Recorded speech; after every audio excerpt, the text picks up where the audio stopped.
Floricanto presenta. Por añadidura, cosas de Dios para la gente sencilla. El podcast de la Diócesis de Saltillo.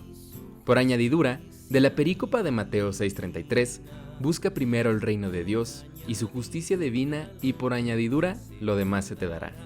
Este podcast pretende agradar a Dios catequizando. Comparte si te gustó por añadidura, y si no fue de tu agrado, pues fuera soberbia y compártelo a propios y extraños.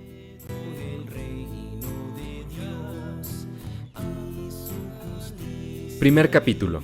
El misterio del mal. Congregación para la Doctrina de la Fe.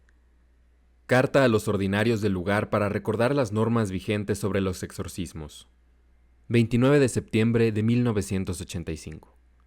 Excelentísimo Señor, desde hace algunos años, ciertos grupos eclesiales multiplican reuniones para orar con la intención de obtener la liberación del influjo de los demonios, aun cuando no se trate de exorcismos propiamente dichos. Tales reuniones son efectuadas bajo la dirección de laicos, incluso cuando está presente un sacerdote. Dado que se ha preguntado a la Congregación para la Doctrina de la Fe sobre tales hechos, este dicasterio juzga necesario comunicar a todos los ordinarios la siguiente respuesta. El canon 1172 del Código de Derecho Canónico declara que a nadie es lícito realizar exorcismos sobre personas posesas, a no ser que el ordinario del lugar haya concedido licencia peculiar y expresa para ello, y determina también que esta licencia solo puede ser concedida por el ordinario del lugar a un presbítero piadoso, docto, prudente y con integridad de vida. Por consiguiente, se invita a los obispos a urgir el cumplimiento de estos preceptos. De estas prescripciones, se sigue que no es lícito a los fieles cristianos utilizar la fórmula de exorcismo contra Satanás y los ángeles apóstatas, contenida en el ritual que fue publicado por orden del Sumo Pontífice León XIII. Mucho menos, le es lícito emplear el texto entero de este exorcismo. Los obispos procuren amonestar a los fieles sobre este asunto cuando sea necesario. Finalmente, por las mismas razones, se ruega a los obispos que velen para que, aun en los casos que excluida la auténtica posesión diabólica, parezcan revelar algún influjo del diablo. Personas sin la debida autorización dirijan reuniones en las cuales se hagan oraciones para obtener la expulsión del demonio, oraciones que directamente interpelen a los demonios o traten de conocer la identidad de los mismos. La formulación de estas normas de ningún modo debe disuadir a los fieles de rezar, para que, como Jesús nos enseñó, sean libres del maligno. Además de eso, los pastores podrán valerse de esta oportunidad para recordar lo que es la tradición de la Iglesia, enseña respecto a la función propia de los sacramentos y a propósito de la intercesión de la bienaventurada Virgen María, de los ángeles y de los santos en la lucha espiritual de los cristianos contra los espíritus malignos. Aprovecho la oportunidad para expresar a su excelencia mis sentimientos de estima en el Señor. Joseph Card Ratzinger, prefecto. Padre Vicente Liamar. Hey. Vega Carrales, Vega ¿verdad? Carrales, sí. El Liamar es nombre, no apellido, por okay. cierto. Sí, sí. Oye, padre, pues bienvenido, muchas gracias. Gracias. Por ser el iniciador de este podcast, que en donde lo que queremos es evangelizar, catequizar, según la Iglesia y no según otras formas, ¿no? Sí. Entonces, por eso escogimos este lugar, estamos en el seminario diocesano de Saltillo y más que nada en la biblioteca, ¿verdad? Bueno, padre, entonces no sé si gustes, empezamos con una oración. Muy bien, en nombre del Padre y del Hijo y del Espíritu Santo. Amén. Amén. San Miguel Arcángel, defiéndenos en la lucha, sea nuestro amparo contra la perversidad y acechanzas del demonio. Que Dios manifieste sobre él su poder en nuestra humilde súplica. Y tú, oh príncipe de la milicia celestial, con el poder que Dios te ha concedido, arroja al infierno a Satanás y a los demás espíritus malignos que vagan por el mundo para la perdición de las almas. Amén. Amén. En nombre del Padre y del Hijo y del Espíritu Santo. Amén. Amén. Bien. Oye, padre, ahorita que escuchábamos la carta,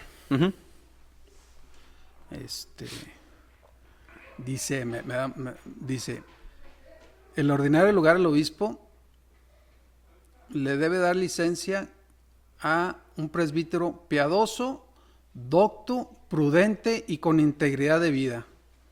Diría mi tío, ya empezamos mal. ¿Qué le quitamos, padre? No, pues prudente. Más bien ya empezamos bien, porque a mí lo que me llama la atención que se usan estas cualidades como distintivas para el que ejercerá el ministerio de exorcismo, cuando por naturaleza deberían ser las propias de todo sacerdote. Y de todo cristiano. Y de ¿no? todo cristiano, en último término, claro que sí. Y entonces, pues bueno, son puntualizaciones que la Iglesia hace como teniendo clara conciencia de la terrible realidad del combate contra el enemigo, y que no cualquiera puede entrarle a la brava, sino con ciertas exigencias previas, que como bien dices, son de todo cristiano, lo deben ser de todo sacerdote, y en particular de quien ejerce el ministerio del exorcismo. Dice docto, o sea, es estar estudiado. El obispo Hilario González García, que llegó al momento de estar grabando este programa, tiene 2 años y medio más o menos de haber llegado aquí al gobierno eclesial de la diócesis de Saltillo. Él desde un principio le dijo a los medios de comunicación, porque lo primero que te preguntan es si ya hay exorcistas, si va a haber exorcismos, es lo primero que preguntan. Por eso decidimos empezar esta serie de podcasts con este tema, porque es algo que, digamos, no estamos bien informados, o cada quien agarra de donde quiere, ahora con estas nuevas formas de doctrinas que le llaman de nueva era, etcétera. Entonces es una, más que información, es una desinformación o una información muy precaria. Sí. Entonces dijo el obispo, vamos a mandar unos sacerdotes para que se estudien en todo esto. Entonces escogió a 3, tú eres uno de ellos. ¿Dónde estudiaste? Ahora, ya tenías parte de esto, ya tienes conocimiento de algo, ¿no, padre? Sí. Bien, todo sacerdote debe estudiar filosofía y teología. Lo que anteriormente se estudiaba, digamos, ya no se le presta la misma atención o no es la misma currícula que se tenía. Antiguamente, tradicionalmente, existía una materia de angelología y demonología como parte del estudio del tratado de la creación, ¿no? Este aspecto de la creación invisible. De poco a poco se fueron mudando algunas materias por otras, y pienso que en general en la formación sacerdotal en este tema hay un hueco bastante serio y generalizado. Poco o nada se habla sobre estas cuestiones. Curiosamente, el Concilio Vaticano II instruye que se estudie la doctrina de Santo Tomás como un gran punto de referencia de la catolicidad o la cuestión católica. No todo lo que Santo Tomás dijo es doctrina católica en el sentido estricto que forma parte del depósito de la fe, más es de los más grandes teólogos y sin lugar a dudas punto de referencia. A él se le llama doctor angélico. ¿Por qué se le llama doctor angélico? Porque precisamente una profundización de su estudio es la cuestión de los ángeles. Tiene mucho más. Santo Tomás es impresionante cómo dominaba la filosofía, la teología y todo lo demás. Pero uno de los temas que profundizó grandemente fue el tratado y estudio de los ángeles. Por de eso, los primeros. No de los primeros, porque ya, bueno, tanto en la Sagrada Escritura como los padres de la Iglesia, que son estos santos de los primeros 8 siglos, venían ya tratando este tema. Santo Tomás, con un método que se llama escolástico, le da orden y precisión a la exposición de la doctrina. Eso es lo fundamental. Orden y precisión con un esquema filosófico-teológico clarísimo. Bueno, y entonces te digo, él recibe su apodo del Tratado de la Teología Angelical, y cosa que poco o nada se conoce en la formación actual de los sacerdotes. Entonces, como digamos, hay un serio hueco en la currícula en general, pues es algo que se tiene que ajustar de alguna manera, ¿no? Entonces, como tú dices, hay tantas ofertas, muchas de ellas alejadas o incluso contrarias a la fe, que pueden malinformar o incluso deformar, ¿no? Hay muchos libros, si tú vas a una librería cualquiera, sobre supuesto estudio de los ángeles, incluso recurrir a los ángeles a tu favor, etcétera, que tienen prácticas, en particular para los creyentes cristianos, ajenas a su fe, contrarias y que pueden producir daños en muchos aspectos.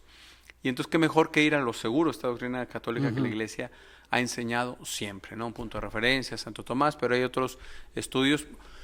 Uno, digamos, más o menos actual, de hace unos 40 años, Monseñor Alfonso Uribe Jaramillo, un obispo colombiano, editó un libro que se llama así, Ángeles y Demonios, que busca sintetizar y hacer una presentación esencial de lo que la Iglesia cree sobre esta realidad. Es un buen punto de referencia para empezar a conocer, ¿no? De los cursos que tú hablas, han sido unos auspiciados por la Asociación de Exorcistas de la Arquidiócesis de México. A nivel internacional hay una Asociación Internacional de Exorcistas, fundada por el famosísimo padre Gabriel Amort, que ha ido tomando una constitución propia y más formal.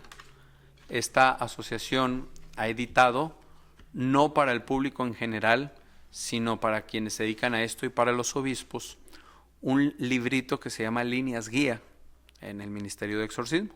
Es lo básico que ellos, con un estudio muy serio de teólogos, sacerdotes, exorcistas en el ejercicio, otros auxiliares y demás, han ido dando forma a digamos, entre comillas, instructivo sobre cómo se ejerce, instructivo básico sobre cómo se ejerce el ministerio de exorcismo. Hay un ritual del siglo XVII donde ya estaban unos lineamientos. Todos los rituales de la Iglesia tienen al principio unas indicaciones de cómo se celebra tal sacramento, cómo se celebra la misa, cómo se celebra el bautismo, y algunas orientaciones para el sacerdote o ministro que lo va a hacer. De igual manera, este ritual antiguo tiene unos prenotanda, unos condicionamientos previos para orientar qué es este ministerio, cómo se debe ejercer y cómo se usa esta parte del ritual. Formaba parte de la conjunción de ritos que se llama ritual romano.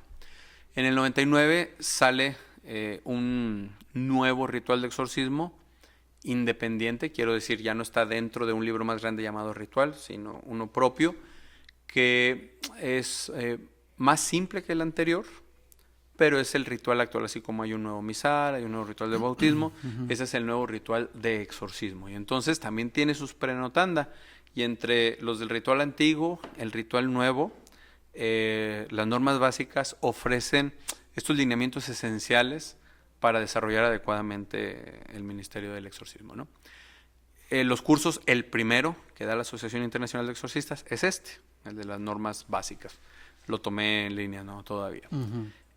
También hay otros lugares que ofrecen cursos, por ejemplo, Regina Apostolorum, que es este Instituto de los Legionarios de Cristo en Roma, da algunos cursos también con apoyo de la Asociación Internacional de Exorcistas, más no directamente asumido por esta asociación. Entiendo. La propia asociación tiene otros cursos en Roma que se dan sobre este tema, ¿no? En la película del Rito aparece algo de esto, obviamente más exagerado en algunos aspectos, porque pues claro, cuando la gente oye un curso sobre exorcismos, pues se imagina que ahí traen a la persona en cadenas y no sé qué. Sí, porque, o sea, todo lo que me estás diciendo, padre, es la teoría. Sí. La práctica pues no va a ser en esos cursos, ¿verdad? No, en la película ponen algunas fotografías así impactantes durante el curso. No es necesario. Entonces es esta cuestión teórica. Luego se han ido desarrollando otros cursos que son como de profundización o de especialización en temas filosófico-teológicos que van a auxiliar en el ejercicio del exorcismo, pero ya no son las normas básicas, sino una profundización, ¿no? El segundo curso que yo tomé era sobre lo que se llama antropología teológica, básicamente, y algo de teología espiritual, como conjuntaron una formación básica. Y este año fue sobre angelología en los padres de la Iglesia y doctores de la Iglesia. Fue básicamente lo que se ha dado. Ahorita que decías antropología teológica. Teológica, ajá. O sea, ¿es el hombre con Dios? ¿Cómo está? Ajá. Desde una visión teológica, ¿qué es la visión teológica? Es el estudio del dato revelado. ¿Qué es la revelación? Lo que Dios ha manifestado. ¿De quién? De sí mismo y el misterio de su voluntad. Dios se revela. El hombre puede conocer, puede llegar a la conclusión de la existencia de Dios por la sola luz natural de la razón. Eso es lo que se llama teología natural o teodicea. esto nos acerca a esta realidad y a la conclusión: hay un Dios que tiene ciertas cualidades por la sola luz natural de la razón, pero hay un límite porque esta razón tiene un límite. Entonces tuvo que venir Dios a revelarse Él mismo y cuál era su voluntad a través de toda la historia de la salvación, teniendo a Jesucristo como mediador y plenitud de esa revelación. ¿Para qué se revela Dios? Para que el hombre pueda salvarse y entonces compartir con Él, con Dios mismo, toda la eternidad. Entonces, esa es la revelación. ¿Qué hace la teología?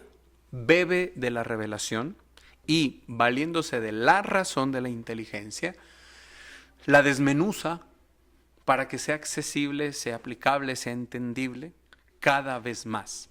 Yo pongo un ejemplo. El momento cumbre de la revelación de Dios es el misterio pascual: pasión, muerte y resurrección del Señor. Vamos a imaginar un estanque tranquilo donde llega una piedra y toca con el agua. Ese toque sería el misterio pascual. Okay. Muerte y resurrección del Señor. ¿Qué pasa tras ese toque? Una serie de ondas que, conforme pasa el tiempo, va creciendo la extensión de una manera inimaginable, ¿no? O sea, si tú valoras una piedrita, qué dimensión puede tener, y lo comparas con la dimensión de la onda más grande, dices, ¿cómo esto llegó a tanto? Bueno, así. La muerte y resurrección del Señor, a lo largo de los siglos y en lo extenso del mundo, ha crecido en la comprensión. La Iglesia, en el ejercicio teológico, es decir, en el estudio y la contemplación de esta verdad revelada, ha crecido en esta intelección de lo que Dios quiere, entender lo que Dios quiere, lo que Dios manifiesta, lo que Dios es. Podemos decir, es más, con esta biblioteca tenemos buen ejemplo para ilustrar esto. Hoy la Iglesia, no tú o yo, la Iglesia conoce más del misterio de Dios que lo que conocieron los apóstoles. Entiendo. En su inteligencia. ¿Por qué? Porque ha crecido ese conocimiento. Ahora, nuestra fe es apostólica, es decir, parte del testimonio de los apóstoles. ¿Okay? Eso es la teología, ese entendimiento que ha ido creciendo, que se ha ido desarrollando, mas no se va deformando. Eso es otro punto muy interesante. Hay un desarrollo de la doctrina cristiana, mas no una evolución en el sentido evolucionista de que una especie pasa a ser otra. Y aquí un ejemplo que pone el cardenal Newman al tratar esto, San John Henry Newman, vamos a pensar en un bebé, nace con todos sus miembros propios de un ser humano, y este bebé, si yo lo veo a los 30 años, tiene los mismos miembros, en la misma proporción, pero desarrollados. Ajá. Entonces, no es que el bebé va creciendo. Esa es la verdadera evolución de la especie. Ajá, que no se cambia de especie. No se cambia Sigue en la ajá. misma especie. Por eso es más afortunado el término desarrollo. Ok. Entonces, no es que esta criatura a los 15 años le salga un quinto miembro, entonces ya tiene 3 brazos, 2 piernas, porque entonces, si al llegar a la edad adulta, a los 30 años, que es como la cumbre del desarrollo físico, termina con 4 brazos y con 5 piernas, eso no sería un hombre sino un monstruo, ¿no? Entonces igual, la doctrina cristiana parte del dato revelado y lo va desarrollando en el ejercicio de la teología, pero siendo lo mismo que era, más desarrollado. No se deforma. Por eso, lo que antes era verdadero no puede ser ahora falso. Lo que antes era pecado no puede ahora no serlo. Pero entonces, etcétera. ahorita que dices que llega hasta los 30 años, que más o menos que es su plenitud, todavía no llegamos a la plenitud. ¿O sí? Bueno, no. ¿Por qué? Porque la plenitud será cuando Cristo vuelva y se revele tal cual es. Entiendo. ¿Sí? Y de nuevo vendrá con gloria. ¿Qué es esa gloria? Lo voy a decir una palabra un poco atrevida. La manifestación descarada de quién es Él. De forma evidente, ya sin duda y sin necesidad de demostración, porque Él es Él. Entonces, bueno, antropología teológica es desde lo que Dios ha revelado, cuál es el ser profundo del hombre. Okay. San Juan Pablo II retoma la Gaudium et Spes, que dice el misterio del hombre solo se revela, solo se entiende a la luz del misterio del Verbo encarnado, Jesucristo el Señor. El núcleo de la antropología teológica es contemplar a Jesucristo que se ha hecho hombre para mostrar al hombre lo que es ser hombre, entendiendo hombre como humanidad, ¿no? Padre Vicente Lemar. Sí. Entonces, ya nos dijiste que estás en los estudios, y ya el obispo piensa que eres la persona indicada, así como los otros 2 sacerdotes, con lo que decíamos del canon 1172 del derecho canónico. Ok. Pregunto, o más bien en base a esta, lo tomé de la suma, del libro de la suma demoníaca del padre Fortea. Dice, y que él toma de la Biblia, de la doctrina social de la Iglesia, y de derecho canónico, y de su experiencia personal, y de otros lados. Pero dice él, para un cristiano temer al demonio está completamente injustificado. La fe en Dios rechaza todo temor. Entonces, ¿para qué nos estamos rasgando las vestiduras con esto de las posesiones demoníacas? Antes que eso, yo un punto fundamental para distinguir y tener un fundamento claro es, hay actuaciones del enemigo ordinarias y extraordinarias. La extraordinaria es esta espectacular llamativa, cuyo prototipo será la posesión del maligno. Ajá. Y que da para hacer películas de terror. Que es la que menos utilizan, según entiendo. Es la menos frecuente en realidad y la menos peligrosa.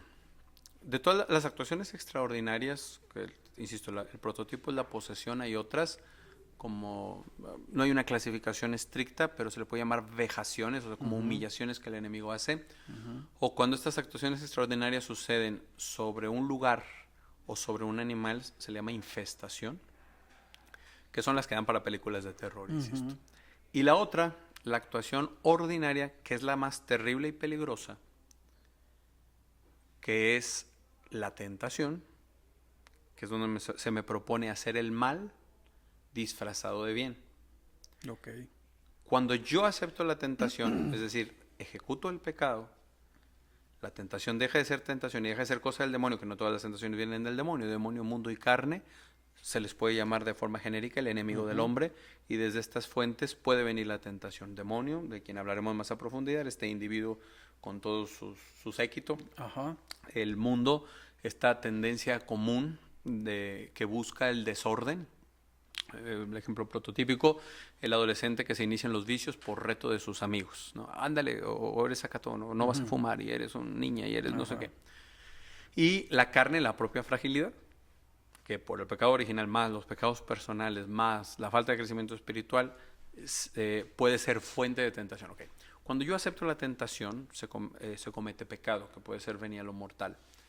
El pecado mortal es verdaderamente grave y delicado. ¿Por qué se llama pecado mortal? Porque engendra muerte eterna. ¿Qué significa muerte eterna? Condenación. Un solo pecado mortal puede, si la persona muere en estado de pecado mortal, puede generarle la condenación eterna. San Ignacio de Loyola, en sus ejercicios espirituales, tiene una meditación que se llama 3 pecados: pecado del demonio, pecado de Adán, el pecado personal. Y aquí ofrece un punto de materia de meditación. Piense usted, el que está haciendo los ejercicios espirituales, en un hombre que por un solo pecado mortal, menor a los que usted ha cometido, se condena en el infierno. El pecado mortal es una realidad terrible. Aunque lo profundizaremos, la posesión es algo meramente externo. El enemigo eventualmente, porque no es todo el tiempo, arrebata el cuerpo, estimulando, vamos a llamarlo así, la dimensión sensible del alma, pero no puede tocar la esencia del alma. Esto no es tan preciso porque el alma no se divide, pero bueno, no toca la esencia del alma, que solo Dios es dueño de ella. Ok. Entonces el pecado, la tentación ordinaria del demonio, da para el resto de películas. Sí, en donde se habla de adulterio, asesinato, que no sé qué tanto, y nadie se escandaliza de ello, ¿no? Estamos en una ciudad de cerca del 1,000,000 de habitantes, ¿no? Aquí en Saltillo. ¿Cuántas posesiones habrá? Pocas. ¿20, 30, 40? No lo sé. ¿Cuánto tiempo? Actualmente, tiempo, quiero decir actualmente. Okay. Actualmente, ¿cuántas posesiones del maligno verdaderas habrá? Pocas. 1,000,000 de personas. ¿Cuántos estarán en la gracia de Dios?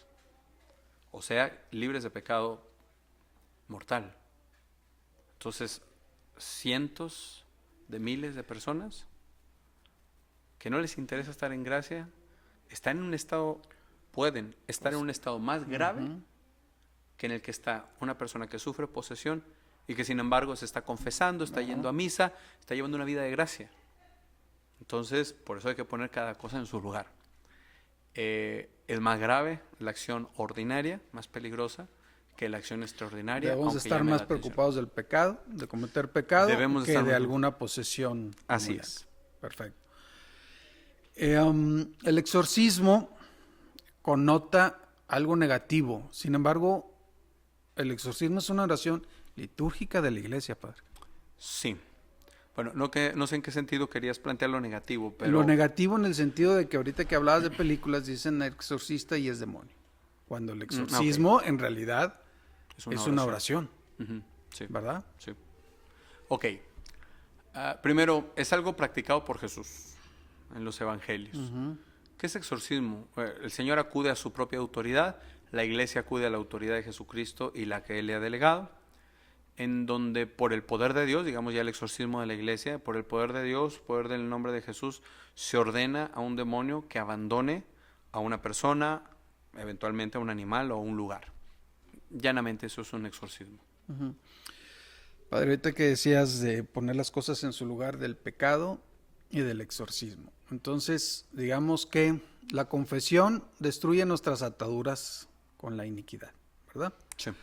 Y no solo eso, nos concede gracia santificante. La confesión no solo perdona, sino que repara nuestra alma y la llena de luz. Restituye los méritos y las virtudes en ella. Ok, Sí. entonces debemos estar más preocupados por el pecado, Por dejar el pecado. por dejar el Por pecado. dejar el pecado, restaurar la comunión con Dios. Eso es lo esencial de la vida cristiana. Eso es lo que debemos estar preocupados. Sí. Bueno, entonces, ahora, ¿por qué el obispo de Saltillo va a poner a 3 sacerdotes para este? ¿Es más bien por cuestiones de geografía? ¿Por estar bien preparados? Bueno, no hay una indicación oficial de la Iglesia a los obispos que tengan que poner, ¿verdad?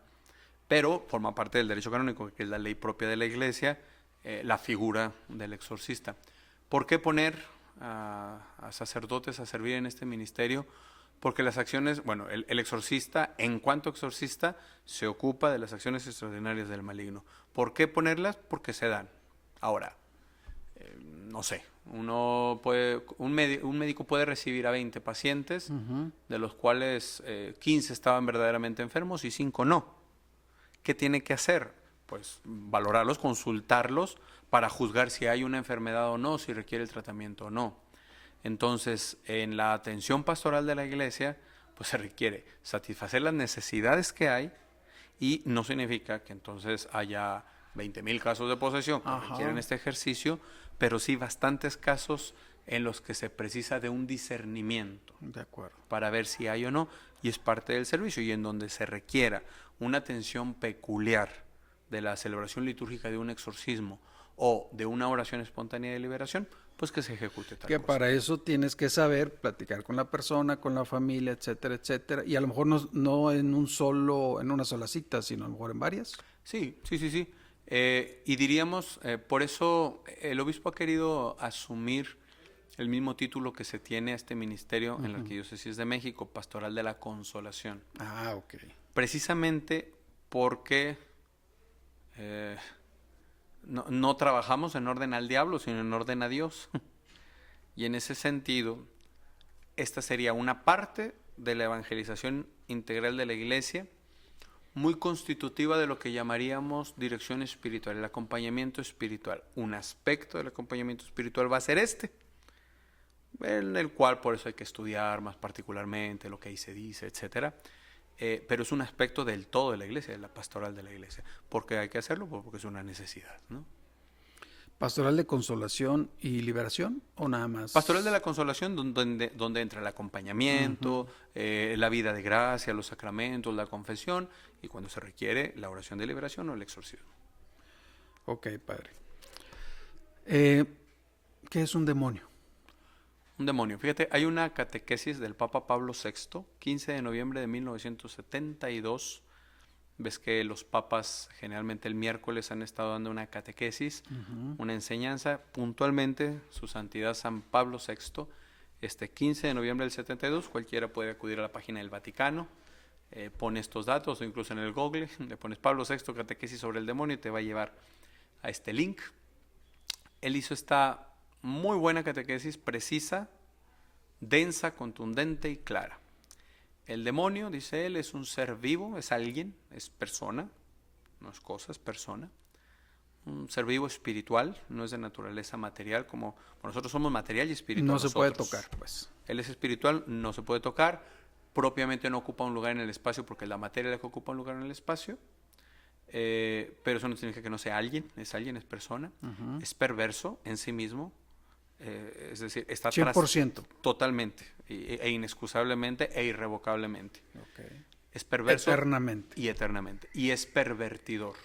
Okay. O sea, no solamente tiene una inteligencia perversa, pervertida, ¿y en qué sentido? Bueno, es que hay tantas cosas que hablar. Pero Adelante, tiempo ángel, tenemos. El ángel, porque el demonio era un ángel, era un ser espiritual de naturaleza angélica, que ángel no designa tanto el ser, sino la función. Ángel significa enviado. Pero para entenderlo, ¿no? Ángel, estos seres espirituales que han sido creados para gloria de Dios y para bien de los hombres. Decimos en el credo, creador de lo invisible, bueno, lo visible y lo invisible. Pero la creación fue al revés. Primero fue lo invisible y luego lo visible. Dios crea el mundo invisible, que serían los ángeles. Invisible para nosotros. Sí. Y entonces ellos, una vez creados, antes de que empezara la creación visible, ellos una vez creados fueron sometidos a una prueba. ¿Qué significa esto? Una oportunidad de elegir. El ángel, hay facultades propias de los seres espirituales, racionales, inteligencia, voluntad y memoria. Los ángeles y nosotros tenemos inteligencia, voluntad y memoria. Dios tiene inteligencia y voluntad, memoria no, porque es Dios. ¿Por qué? Porque no requiere la memoria, porque todo lo conoce. No necesita recordar, para él todo es presente. Todo es presente, todo es presente. O sea, no hay tiempo para él. Ajá, en el sentido que Dios no tiene memoria, no es, es que no se acuerda de tal o cual. No, porque él lo conoce. En Él su eterno presente. En su eterno presente. Okay. Y entonces, con la inteligencia somos capaces de conocer la verdad, con la voluntad somos capaces de elegir el bien. Ahí es donde viene la libertad, el fenómeno magnífico de la libertad. Nuestra inteligencia y nuestra voluntad, que radican en el alma, no en el cerebro, sino en el alma, son limitados porque precisan de las funciones fisiológicas, en este caso el cerebro, y eso las hace lentas. O sea, mi inteligencia, si yo voy a estudiar, tengo que leer y tengo que releer y tengo que releer, porque tengo que estructurar, y el ángel no. El ángel conoce de forma inmediata y completa aquello a lo que es capaz de conocerse. Okay. Eso es la manera de conocer el ángel. Y su voluntad tiene una firmeza que la voluntad humana no tiene. Entonces, los ángeles, cuando Dios les da la libertad de elegir o conmigo o sin mí, sabían perfectamente lo que se les estaba presentando, no como nosotros que por esta limitación nos equivocamos con mayor facilidad. Sabían perfectamente lo que Dios les estaba proponiendo y al elegirlo, su voluntad más perfecta elige de forma irrevocable. A diferencia de nosotros. Y quiero esto, bueno, no, quiero esto. O sea, cuando elige es por siempre. Por siempre. Por eso, el pecado de los ángeles malos, de los demonios, es imperdonable. No porque Dios sea malo, sino porque la voluntad del ángel es firmísima. Okay. Cuando el ser humano muere, su inteligencia y su voluntad quedan donde estaban en el instante antes de morir, similar a lo de los ángeles. Pero será otro tema que conviene tratar después. Padre, ahorita que dices de que Dios les dio una especie de prueba, entonces los ángeles sí tienen tiempo, pero no es el tiempo de Dios ni el tiempo del humano, es otro tiempo, ¿o cómo? Porque Dios, al decidir es porque hay un tiempo, ¿verdad? Sí, bueno, el tiempo es otro tema filosófico interesantísimo. A nivel filosófico, el tiempo es la medida del movimiento según un antes y un después. Sí. O sea, tú y yo tenemos la experiencia de que hay un antes y un después. Sí. Hace X minutos empezamos este diálogo, dentro de X minutos lo vamos a terminar. Sí. Pero eso solo acontece en el instante. Entonces el tiempo, yo no lo puedo agarrar y decir, aquí está el tiempo. No. Sin embargo, forma parte de la realidad. En este movimiento que no solo hablamos de movimiento local, de un lugar a otro, sino este movimiento de lo profundo del ser, que, insisto, hay un antes y un después. Ok, Dios no está sujeto al tiempo porque es eterno. Pero podemos decir, Él ha creado el tiempo, por eso hablamos de una historia de salvación, que es donde nosotros nos desenvolvemos.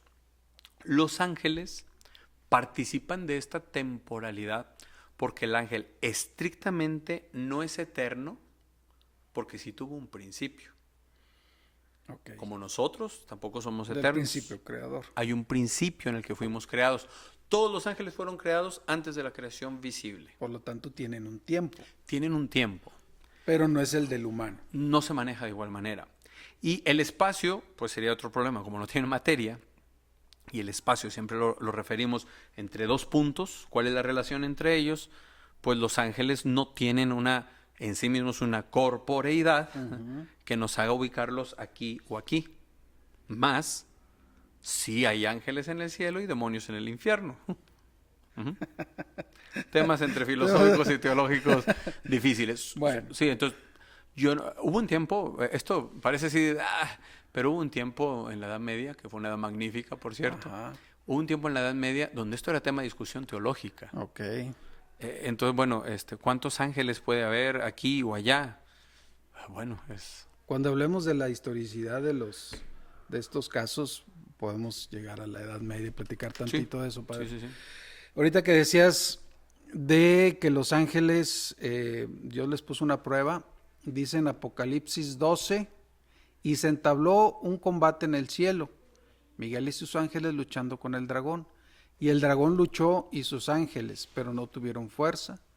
No volvió a encontrarse su sitio en el cielo, fue expulsado el gran dragón, la serpiente antigua que se llama Diablo, y el adversario que engaña el orbe entero. Fue expulsado a la tierra y sus ángeles fueron expulsados con él. ¿Es más o menos lo que platicaste o esa es otra cosa? Más o menos. El Apocalipsis es desde el cielo, ver el cielo y ver la historia de salvación, pero desde la visión de Dios. Por eso va y viene. Si tuviéramos que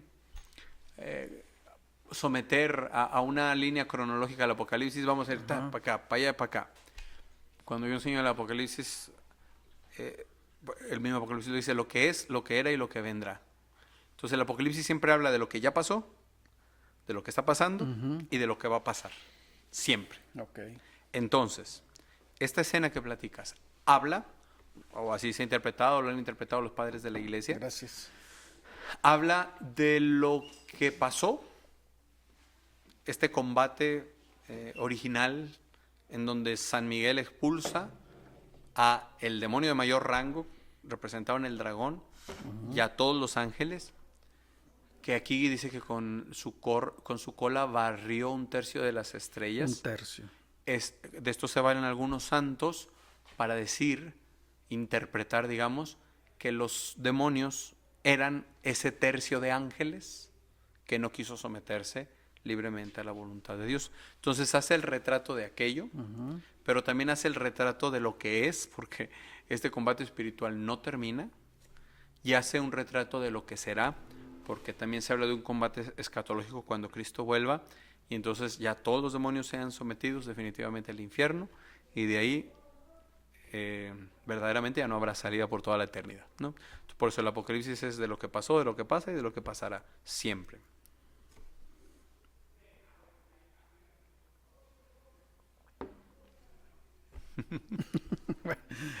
Siguiendo con los ángeles, padre. Por añadidura, cosas de Dios para la gente sencilla. El podcast de la Diócesis de Saltillo. Por añadidura, de la perícopa de Mateo 6:33, busca primero el reino de Dios y su justicia divina, y por añadidura, lo demás se te dará. Este podcast pretende agradar a Dios catequizando. Comparte si te gustó por añadidura, y si no fue de tu agrado, pues fuera soberbia y compártelo a propios y extraños.